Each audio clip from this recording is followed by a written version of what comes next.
Hi guys, yan po yung ginagawa namin na CR.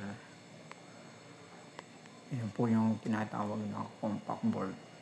Sa mga ano lang po yan, sa mga CR, sa mga sinian. Yan, mga ano po yan, mga paliguan o kaya palikuran.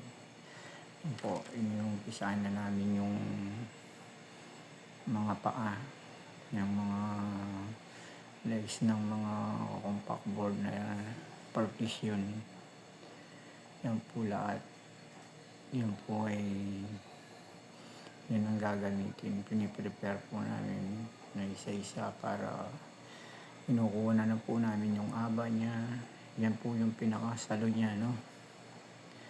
Yung pinaka-compact board natin kasi po mabigat yan. Yan po yung yan po ay napakabigat ng partition. Pero matibay po yan dahil hindi po tinatamlan ng basayan. Yan po ay parang makunat na ano, parang plastic na hindi po alam kung ano yun na ano. Basta yan na po yan. Basta compact board po tawag namin yan. Pero pag gano po yan, yan po ang inaalay-nalay na po yung mga inalagay na po yung mga paa para itatayo na lang yan. Pag tinayo na po yan, may adjustment po yan sa baba, yung pinakapaan niya para makuha mo po yung level. Para pag tumayo sila, pare-parehas yung height, yung taas. Yan po yung mga isagra, linalagay-lagay na po yan. Yung pong screw na yan ay saktong-eksakto lang po yan na hindi siya lulusot. Kasi po pag lumuwag yan, yan po ay na-lost thread. Hindi mo na po yan may sosoli ng maayos. Baka magpalit na po kayo ng panibagong butas. Kaya maingat po yan nilalagay. Yan po sila, diyan po yan nilalagay sa bawat isa niyan ay lalagyan ng isang paa para dadalhin niya po yan sa yung mabigat na yan. Yan po yung stone na po yung siding yan. At yan po yan. Kukunin mo na yung tamang sukat niyan. Ile-level muna para magpantay-pantay sila at diretso siyang makikita sa side para maganda ang pagka-install. Hindi siya baluktot. Yan po yung pinaka new channel niya. Ilalagay po yan, i-install. Tapos ilalagay yung isang pinaka ano niya po, yung pinaka paa niya. Yun po yung magsisilbing paa niya doon sa katawan ng magiging pinto po natin. Yan po.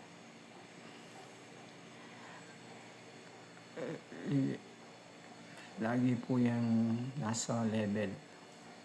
Pag hindi mo po yan linevel, hindi po yan mag-aayos o mag-aalay yung mga pinto niyan. Kailangan yung unang-una po na yan ay nasa ayos. Yan po yung kinakat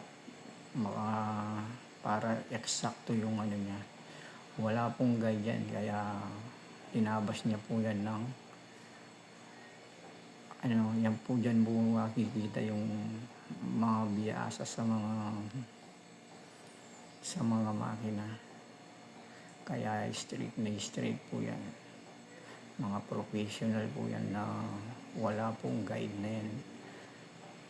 Mga pulso lang po yung gumagamit yan. Mahalikabok po yan at napaka po yung alikabok na yan, napaka sama ng amoy. Pero tiyaga-tiyaga lang para sa mga pamilya. Para sa may pantustos sa pag-aaral, ganyan.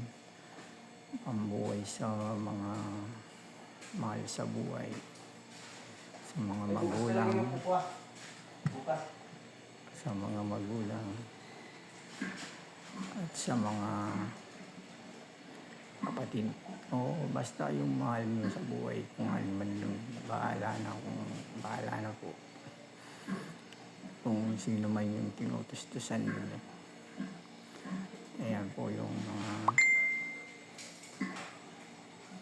yan, ilalagay na po yung isang pinto. Ano na po yan, naka-install na po yung mga bisagra niyan at isusuksok na lang. Pwede na po yan, kahit mag-isa ka lang, ano mo na lang po yan, isusuksok mo na lang, bubuhatin mo na lang yan. Yan po yung mga andel niya. Yan. Bali, inuumpisan na po yung isa niyan para tapos may sabitan po siya ng mga pantalon o tuwalya. Pag naliligo ka, yan po yung mga shower niyan. Naka-ready na po yan. Yan po at i-align na yan. Kailangan po naka-eksakto at para walang hindi po siya babangga pag sinarado mo yung bubuksan mo ay nasa ayos. Yung swabe ba? Yan po sila isa-isa pong lalagyan ng ganyan yan. Para magkapinto. Para magdugtong-dugtong sila. Lahat po yan ay malalagay sa ayos. Yan po yung paa niya, yung adjustable na sinasabi ko nung una. Pwede po yan ibaba o pwede itaas para makuha mo yung tamang height. Yan po siya. Pag naka-align ka na, pwede mo na siyang barinahin sa baba. May pambarin, may po yan, lalagyan po yan ng screw dyan sa baba para po hindi siya magalaw. Tapos may takip po yan para hindi halatang naka-screw. O para yung disyente siyang makita. Wala siyang yung masamang tignan ganyan. Yan po yung niya, yung sa taas na yan, yung nag-aalalay para hindi siya matumba lahat. Pampatibay yan. Yan po yung ni-screw na niya. Pero mahaliga po yan at yung tawag dito. Yung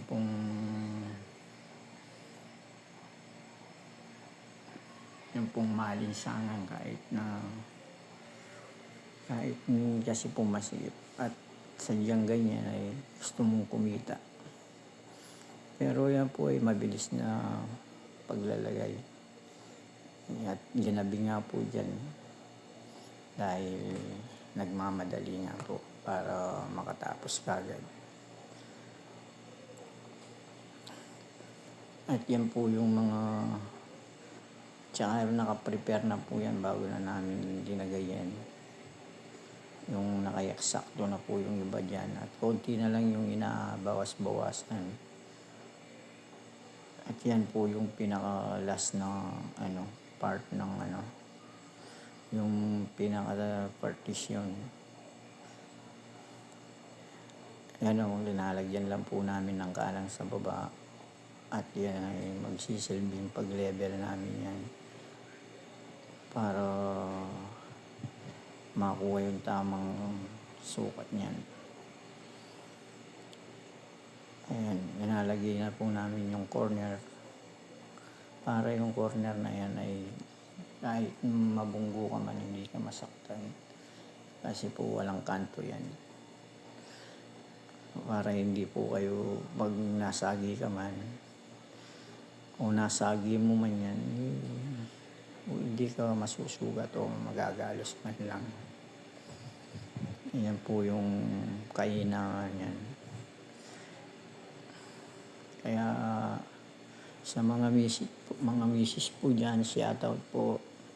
Sana lagi niyo pong iniingatan yung mga nagtatrabaho sa construction. Yan po, ang daming alikabok. Parang simisingot na po talaga kami ng mga halikabok. Yan.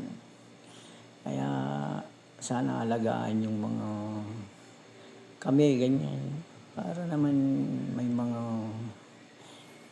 yung ganahan din kami sa mga trabaho namin. Yan po yung corner na inalagay na yung pampatibay. Yan po yung nagdudugtong-dugtong sila hanggang sa lagay mo lang yung pinakadulo niyan at matibay na po yan. Yan po yung magdadala lahat. At yan nga po ay naglinis na kami. Tinanggal na po namin yung mga plastic, yung mga alikabok, para maganda ng tignan siya at pwede ng anumang oras pwede ng gamitin yan. Yan po yung pinaka the best na pagkatapos mong magtrabaho ay maglinis at maayos ang tignan. At yan po ay yan, patapos na po kami dyan. Kaya sana po kayo nang bahala kung may natutunan po kayo dyan o wala. Para sa akin lang po ay na-share ko lang po yung para sa amin na trabaho, kung mahirap man o madali pero sa tingin ko po mahirap yan. Hanggang sa muli, bye bye.